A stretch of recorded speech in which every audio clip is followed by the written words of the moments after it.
Thank you guys for coming out today. My name is Greg Johnson. I'm here with Kit. I've been with Kit for about a year now.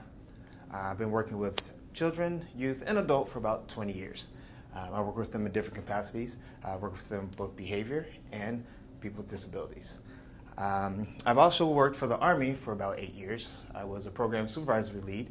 So I've been both in ratio and I've also been in the administration role.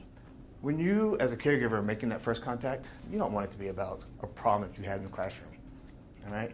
That first contact should always be positive, regardless of what happened that day. Even if little Johnny is running around the classroom, slapping other little kids, every time you ask them to do something, they're yelling, no, no, no, no. We want to make sure that contact with the parent when they come in is positive. Well, I just want you to know that he had a very active day. He's very fast. Loves to use his hands. And he's very quite verbal. All right? But just let him know that these are small concerns. Tomorrow's a new day. We're going to work on those. All right?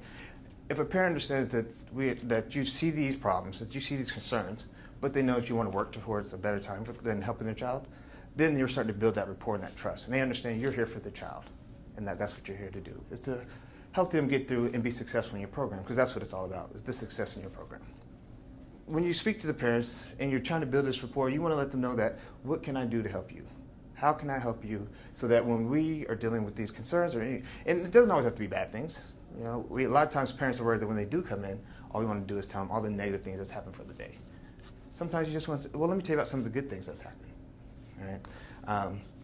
I had a friend I was hanging out with, and he got a phone call, and he says, oh no, it's the school. Answers the phone, he goes, hello? And the teacher proceeded to tell him about something he did good, and he goes, I'm sorry, why are you calling me?